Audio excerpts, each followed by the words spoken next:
નમસ્તે વિદ્યાર્થી મિત્રો, અંગ્રેજીના આપણે પાઠ નંબર 1 અને 2 કમ્પ્લીટ કર્યા છે. આજના વિડીયોની અંદર આપણે unit number 3 an interview with Arun Krishnamurthy એ પાઠનો પહેલો ભાગ જોવાના છીએ. An interview with Arun Krishnamurthy એટલે કે અરુણ કૃષ્ણમૂર્તિ સાથેનો એક સાક્ષાત્કાર. મિત્રો, પર્યાવરણનું પ્રદૂષણ એ આજના વિશ્વનો એક સળગતો પ્રશ્ન છે. લોકો બેફામપણે પર્યાવરણનો નાશ કરતા જોવા મળે છે. તમે જ્યાં જુઓ ત્યાં વૃક્ષો કાપવા, પ્લાસ્ટિકની થેલીઓનો વપરાશ કરવો વગેરે ખૂબ પ્રમાણમાં જોવા મળે છે. એવું લાગે છે જાણે લોકો પર્યાવરણને બિલકુલ ક્ષુલ્લક સમજે છે. વિદ્યાર્થી મિત્રો, જો આપણે આ જ રીતે પર્યાવરણ પ્રત્યે બેધ્યાન રહીશું તો પોતાના પગ પર જ કુહાડો મારીશું. આ પાઠમાં એવા એક વીરલાની વાત છે જે પોતાનું જીવન પર્યાવરણની સેવામાં લગાડી દે છે. ગૂગલમાં ઊંચા પગારની નોકરી પડતી મૂકીને એ પર્યાવરણના જતન અને સંવર્ધનમાં લાગી ગયો છે. એનું નામ છે અરુણ કૃષ્ણમૂર્તિ. તો પ્રસ્તુત છે અરુણ કૃષ્ણમૂર્તિ સાથેનો એક ઇન્ટરવ્યુ, એક સાક્ષાત્કાર. વિદ્યાર્થી મિત્રો, પહેલા પેરેગ્રાફની અંદર અરુણ કૃષ્ણમૂર્તિનો પરિચય આપવામાં આવ્યો છે. તો સૌથી પહેલા આપણે આ પાઠના જે નવા શબ્દો છે આ ફકરાના એ આપણે જોઈ લઈએ. ફાઉન્ડ એટલે સ્થાપિત કરવું. ટર્ટલ, ફાઉન્ડ એટલે સ્થાપિત કરવું. અને ટર્ટલ એટલે કાચબો. જળ કાચબો જે હોય, કાચબા બે પ્રકારના થાય છે, એક જમીની કાચબો અને બીજો જળ કાચબો. તો જળ કાચબાને ટર્ટલ કહેવાય છે. હેચલિંગ નો અર્થ થાય નાનું બચ્ચું. વોલન્ટિયર નો અર્થ થાય સ્વયંસેવક. વોટર બોડી એટલે જળાશય. એન્વાયરમેન્ટ એટલે પર્યાવરણ. અને બીચ એટલે દરિયા કિનારો. હવે આપણે આ ફકરાનું ભાષાંતર કરીએ. Aruna Krishnamurthy was just 17 years old when he founded the NGO Environmentalist Foundation of India, EFI. Arun કૃષ્ણમૂર્તિએ ફક્ત 17 વર્ષની ઉંમરે environmentalist foundation of India EFI ની સ્થાપના કરી.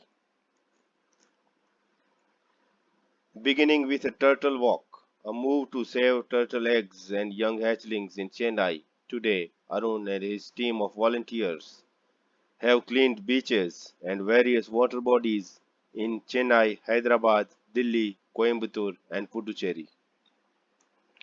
ચેન્નાઈમાં ટર્ટલ વોક એટલે કે કાચબાના ઈંડા અને નાના બચ્ચાને બચાવવાના આંદોલનથી શરૂ કરી આજે અરુણ અને તેના સ્વયંસેવકોનો જૂથ ચેન્નાઈ, હૈદરાબાદ, દિલ્હી, કોઇમ્બતુર અને પુડુચેરીના દરિયા કિનારાઓ અને બીજા જળાશયો સાફ કર્યા છે. The team cleans lakes, beaches and zoos, plants trees, educates people through street plays and also makes environment friendly paper bags. આ જૂથ તળાવ, દરિયા કિનારા અને પ્રાણી સંગ્રહાલયો સાફ કરે છે, વૃક્ષારોપણ કરે છે, શેરી નાટકો દ્વારા લોકોમાં જાગૃતિ લાવે છે અને પર્યાવરણને અનુકૂળ હોય તેવી કાગળની થેલીઓ પણ બનાવે છે. Arun's team has students who joined him when they were in class 7 and continued to work with him even after 5 years. અરુણના જૂથમાં એવા વિદ્યાર્થીઓ છે જે 7મા ધોરણમાં હતા ત્યારથી તેમની સાથે જોડાયા છે અને 5 વર્ષ પછી પણ એમની સાથે જ કામ કરવાનું ચાલુ રાખ્યું છે. પેરેગ્રાફ નંબર 2 ના આપણે શબ્દાર્થ જોઈ લઈએ. ફ્રોગ્સ એટલે દેડકા. સ્નેક્સ સાપ. પોલ્યુટેડ એટલે પ્રદૂષિત. સ્પ્રેડ એટલે ફેલાવો. મસ્કીટોઝ એટલે મચ્છરો અને અગલી એટલે ગંદુ. મિત્રો, અરુણ કૃષ્ણમૂર્તિને ઇન્ટરવ્યુમાં પ્રશ્નો પૂછવામાં આવ્યા કે which experience as a child inspired you to take up the cause of environment અને what was your first activity. એટલે કે એક બાળક તરીકે તમારો એવો કયો અનુભવ હતો કે જેને લીધે તમને પર્યાવરણ માટે લડવા માટેની પ્રેરણા મળી. તમારી સૌથી પહેલી પ્રવૃત્તિ કઈ હતી? આ પ્રશ્ન જ્યારે પૂછવામાં આવ્યો ત્યારે અરુણ કૃષ્ણમૂર્તિએ જવાબ આપ્યો, a beautiful lake next to my house which once had a lot of birds, frogs and snakes was heavily polluted. મારા ઘરની બાજુમાં એક સુંદર તળાવ હતું જેમાં અસંખ્ય પક્ષીઓ, દેડકા અને સાપ હતા. તે ખૂબ જ પ્રદૂષિત થઈ ગઈ. It led to the spread of mosquitoes and turned a lovely place into an ugly neighborhood. તેને લીધે મચ્છરોનો ત્રાસ વધ્યો અને એક સુંદર જગ્યાને ખૂબ જ ગંદી કરી મૂકી. This hurt me badly and I wanted to do something about it. મને આનાથી ખૂબ દુઃખ થયું અને મારે આ વિશે કંઈક કરવું હતું.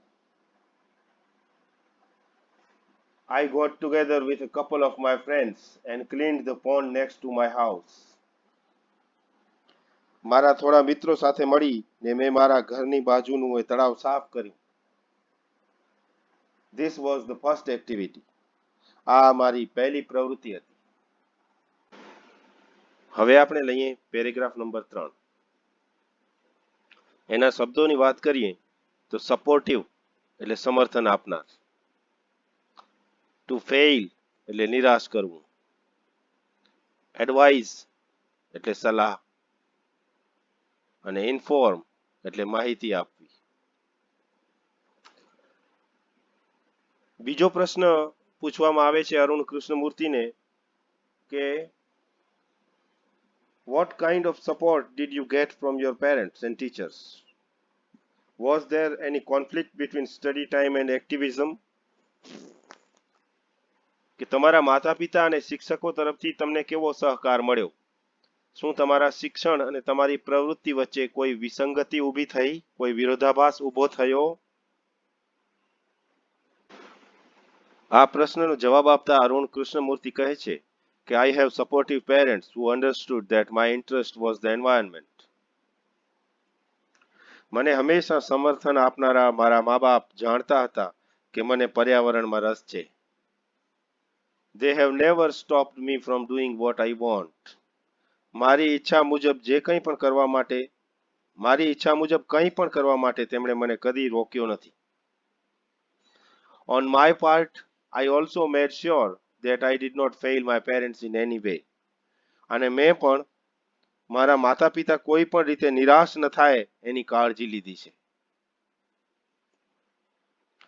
I always informed them about everything that I did and took their advice before jumping into actions.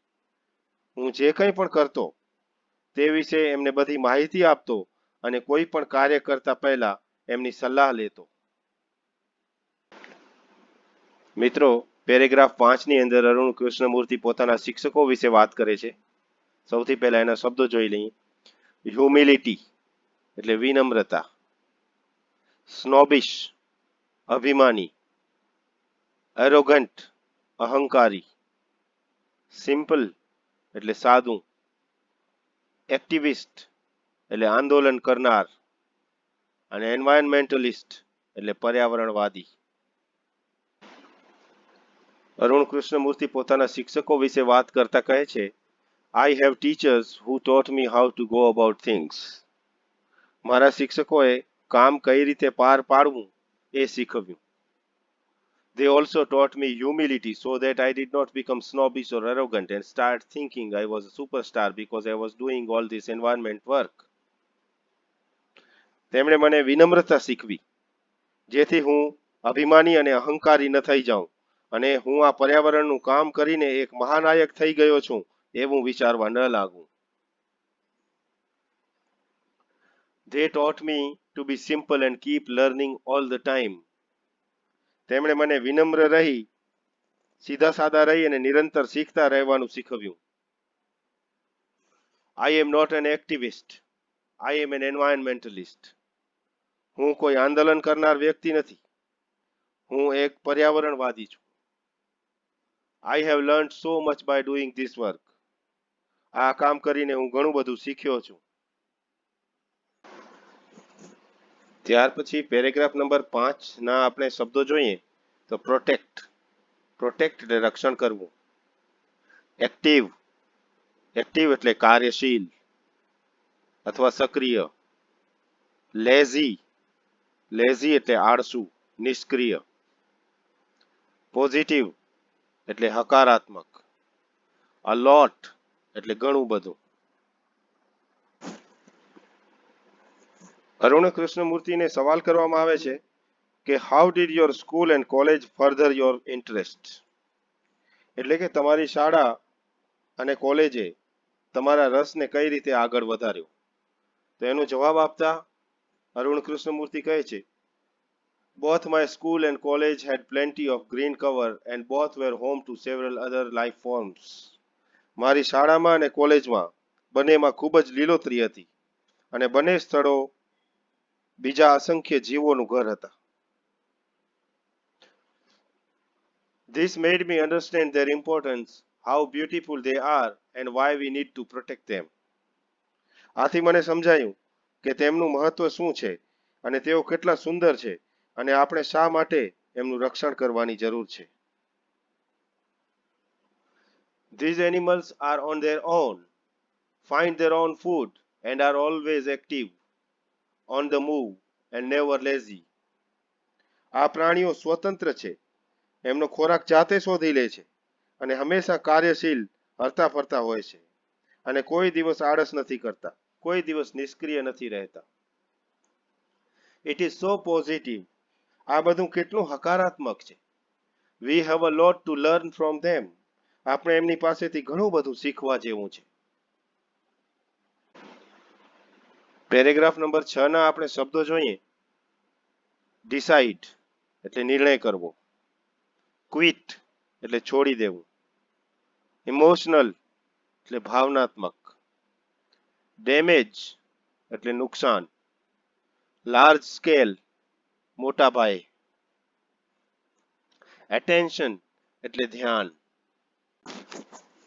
મિત્રો, ઇન્ટરવ્યુમાં અરુણ કૃષ્ણમૂર્તિને પૂછવામાં આવે છે કે did you feel any hesitation in quitting a well-paying job and venturing into this full-time? What were the options you weighed before you arrived at your decision? એટલે કે એક સારા પગારવાળી નોકરી છોડી અને આ કામમાં ઝંપલાવતા પહેલા તમને કોઈ અવઢવનો અનુભવ થયો, તમને કોઈ ખચકાટનો અનુભવ થયો ખરો? અને આ નિર્ણય લેતા પહેલા તમે કયા કયા વિકલ્પો વિશે વિચાર્યું હતું? એનો જવાબ આપતા અરુણ કૃષ્ણમૂર્તિ કહે છે it is always good to decide in favor of what you really want to do. તમને જે કામ કરવાનું ખરેખર ખૂબ ગમતું હોય એના પક્ષમાં નિર્ણય લેવો એ હંમેશા હિતાવહ હોય છે. I quit my job at Google, but I still keep in touch with my friends there. મેં ગૂગલની નોકરી છોડી પણ હું આજે પણ ત્યાંના મારા મિત્રો સાથે સંપર્કમાં છું. So only my duties at Google have come to an end, not my emotional bond. એટલે ગૂગલમાં મારી ફરજ પૂરી થઈ છે પણ મારા ભાવનાત્મક સંબંધો પૂરા નથી થયા. I understood that I had to leave the job at that minute in 2010 or else I would never be daring enough to do so. 2010ની એક ક્ષણે જ મને સમજાઈ ગયું કે મારે નોકરી છોડવી જ છે, નહીં તો હું તેમ કરવાની હિંમત કદી કરી શકત નહીં. I could not sit back and enjoy life when environmental damage was happening on such a large scale. આટલા મોટા પ્રમાણમાં પર્યાવરણીય નુકસાન થતું હોય ત્યારે હું આરામથી બેસીને જીવન ન માણી શકું. I wanted to do something and that something needed my full attention.